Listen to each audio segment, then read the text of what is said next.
नमस्कार दोस्तों, आपका वेलकम है ये अपने ही यूट्यूब चैनल पे। तो आज हम बात करने वाले हैं स्टॉक मार्केट क्रैश। ठीक है, स्टॉक मार्केट क्रैश जैसे आपने पढ़ा तो आपके दिमाग में ब्लिंक किया, फिर ब्लैंकनेस आना शुरू हुआ होगा कि ये क्या होने वाला है शेयर मार्केट में। देखिए, मैंने कई बार ऐसे सिग्नल दिए हैं आपको कि अभी मार्केट उतना बुरा नहीं है जितना आने वाले समय में दिखने वाला है। तो चलिए समय को व्यतीत ना करते हुए जानेंगे इसको हम पूरे विश्लेषण के साथ और किस तरह हमें आने वाले दिनों में मौका मिलेगा या फिर हमें मारना है चौका या फिर छक्का जिसके बदौलत बनेगा हमारा प्रॉफिट। तो समय को व्यतीत ना करते हुए जानेंगे सही बात है। तो देखिए दोस्तों, हम लगभग बात करेंगे मार्च महीने के आसपास की। मार्च महीने में जब से गवर्नमेंट ने अनाउंस कर दिया 23 और 22 के आसपास गवर्नमेंट ने स्ट्रिक्टली अलाउ कर दिया, कहा कि यहाँ से अभी लॉकडाउन हो जाएगा। तो दोस्तों जैसे लॉकडाउन का नाम लिया गया हमारे देश में तो आपको मालूम है ढेर सारी कंपनियां, ढेर सारे बैंक्स, ढेर सारे जितने उद्योग थे एकदम से बंद पड़ गए, जिसके कारण एक हमारे देश को आर्थिक इतना बड़ा फटका लगा कि जिसके कारण हमारा देश शायद अभी आने वाले कुछ समय में खुद को संभालने की पूरी तरह कोशिश जरूर करेगा, मगर शायद संभालने के लिए इतना सक्षम नहीं होगा, क्योंकि जो आर्थिक परिस्थिति अपनी नहीं पूरे देश की नहीं पूरे विश्व की एक जैसी हो गई है।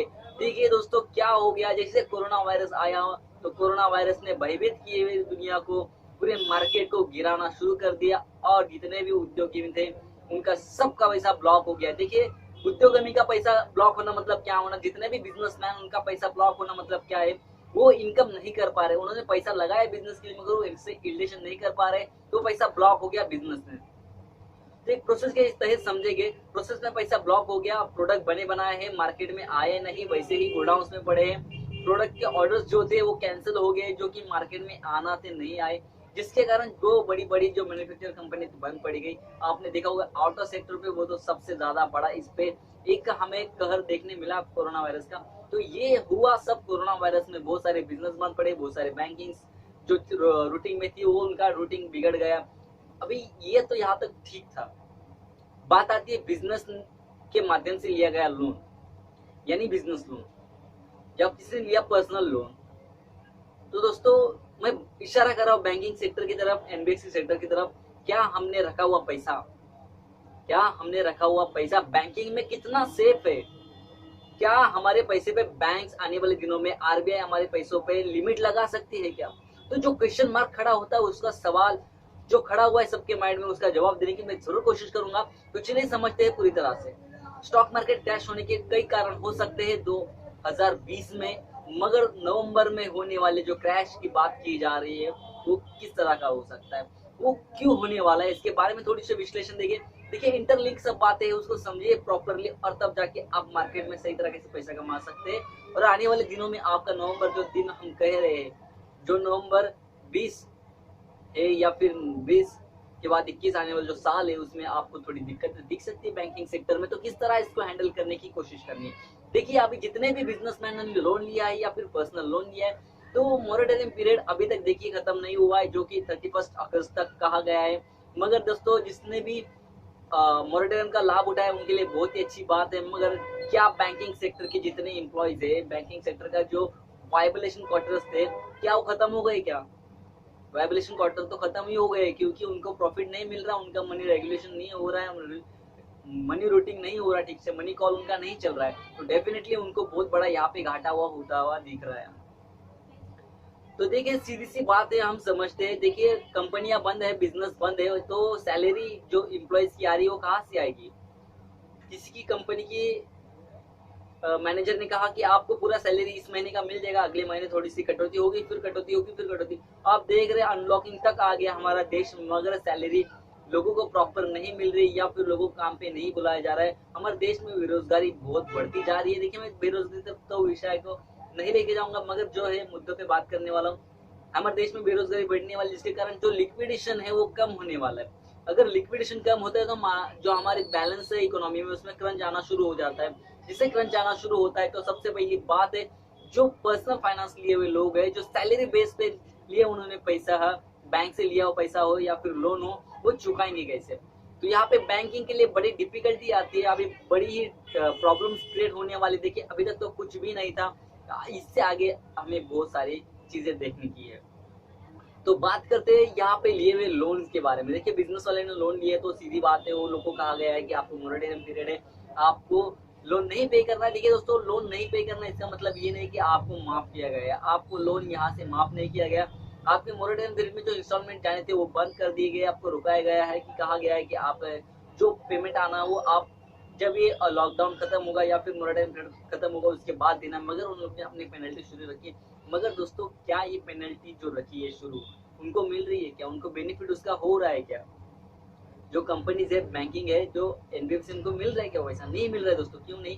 कि लोगों के पास रोजगार नहीं, लोग जॉब पे नहीं जा पा रहे, क्योंकि कंपनी ने अपना जो प्रोडक्ट है, जो बनाया बनाया प्रोडक्ट है, वो मार्केट में बेचना शुरू कर दिया, जिसके कारण अभी उनके पास अवेलेबिलिटी ऑफ द प्रोडक्ट है, जिसके कारण वो मार्केट में अपना प्रोडक्शन बढ़ाना नहीं चाहते और देखते ही उन्होंने बहुत सारा कॉस्ट कटिंग का निर्णय लिया हुआ है। तो बैंकिंग सेक्टर की बात करें तो बैंकिंग के पास बहुत सारा मोरेटोरियम पीरियड होने के बाद अभी जब सबसे बड़ी बात उनकी लोन रिकवरी की आएगी, ध्यान से सुनना दोस्तों, जब लोन रिकवरी की बात आएगी तब बहुत सारा प्रॉब्लम होने वाला है। बहुत सारा प्रॉब्लम इसलिए होगा क्योंकि दोस्तों अभी तक तो मोरेटोरियम पीरियड है, तो उनके एनपीए नहीं बनने वाला है। एनपीए नहीं बनने वाला मतलब ये 90 डेज के बाद, आपको अगर फ्रेम मालूम होगी तो एनपीए कहा कब कहलाया जाता है, जब अगर 90 डेज के बाद डिफॉल्ट होता है तब जाके वो उसे एनपीएस कहा जाता है, उस कंपनी को या फिर वो डिफॉल्टर को, उसको कहा जाता है एनपीएस। मगर अभी तो फिलहाल वैसी सिचुएशन नहीं है। जैसे ही अगस्त का 31 खत्म होगा दोस्तों, वहां पे देखना बड़ी हड़गड़बड़ी मार्केट में शुरू हो जाएगी। मार्केट अप एंड डाउन बड़े बड़े मूवमेंट्स लेना शुरू कर देगा।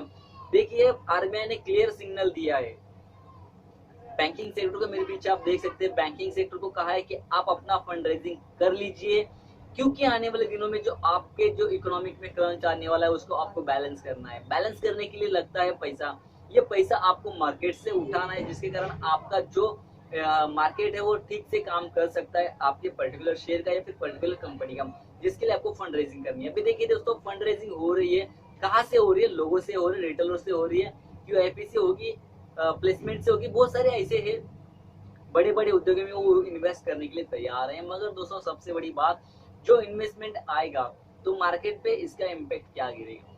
तो दोस्तों डेफिनेटली इस पे इम्पैक्ट ये होने वाला है कि बड़े बड़े जो बिजनेसमैन ने अपना पैसा मार्केट में लगाया है, जिसके कारण जो बैंक के पास पैसा वो कम होगा, और जो एक देखिए थोड़ा सा तर्क वितर्क लग जाएगा यहाँ पे आपको, बैंक का पैसा निकाल के वो बिजनेस में लगाने वाले, जिसके कारण जो लिक्विडिटी कम हो जाएगी अचानक में मार्केट में, जिसके कारण हमें एक जो बैंकिंग लिमिट है, जो हम जो विड्रॉल कर रहे हैं उस पर लिमिट आने की एक बड़ी संभावना बन रही है, जिसके आरबीआई ने आने वाले दिनों में कहा है कि अगर बैंक के पास मुबलक या फिर अवेलेबिलिटी ऑफ मनी नहीं होगा तो वो अपने कस्टमर के ऊपर एक लिमिट लगा सकता है विड्रॉल के लिए, ना कि डिपॉजिट के लिए।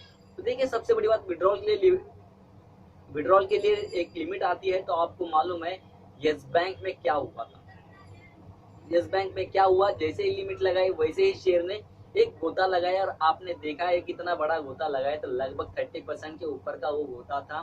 30% एक ही दिन में शेयर टूट गया था। ऐसे ही आने वाले दिनों में बहुत सारे कंपनियां लिमिट लगाने की सोच रही है, शायद लिमिट लगाएगी तो बहुत सारा नुकसान उनका होने वाला है। मगर दोस्तों सही तरीके से समझिए, देखिए मेरे पीछे अभी आरबीआई ने क्या कहा है कि आरबीआई ने कहा है आपको फंड रेजिंग करनी है। देखिए मेरे पीछे मैंने एक बोर्ड लगाया हुआ है, उस पर आपको दिखेगा किस तरह से आपको बताया जा रहा है कि ये बैंक बड़ी बड़े दिनों आने वाले दिनों में बड़ी बड़ी फंड रेजिंग करने वाली है। फंड रेजिंग करने का मतलब ये होता है कि अपना शेयर प्राइस कम करना, यानी अपने जो शेयर्स है उनकी क्वांटिटी मार्केट में बढ़ाना। क्वांटिटी मार्केट में बढ़ेगी शेयर की तो मार्केट में उनकी प्राइस वैल्यूएशन डेफिनेटली कम होगी।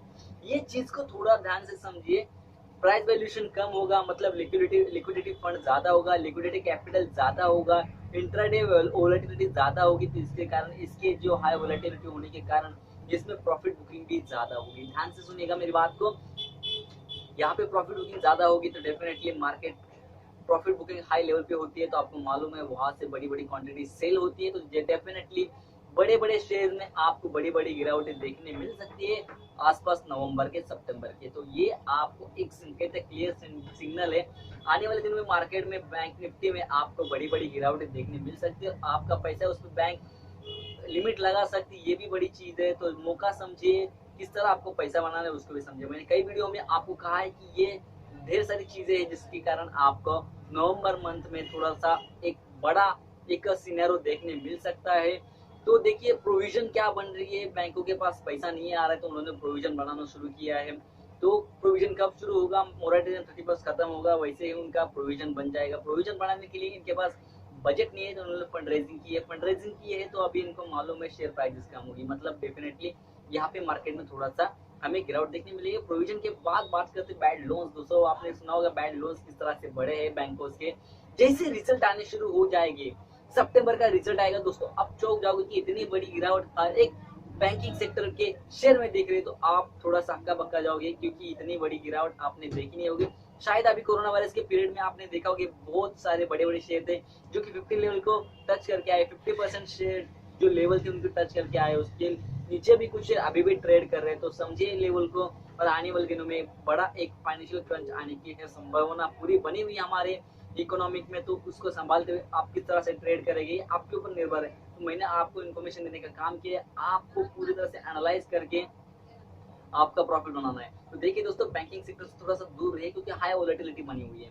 अगर आपका प्रॉफिट है तो मैं यही कहूंगा सितंबर के महीने के पहले ही आपका जो भी है प्रॉफिट समेट के चलिए, क्योंकि उसके बाद बैंकिंग सेक्टर में थोड़ा सा क्रंच आएगा जिसके कारण आपका थोड़ा सा लॉस हो सकता है। तो दोस्तों वीडियो अच्छा लगा तो लाइक कीजिए, सब्सक्राइब कीजिए और दोस्तों के साथ शेयर जरूर कीजिए। थैंक यू दोस्तों।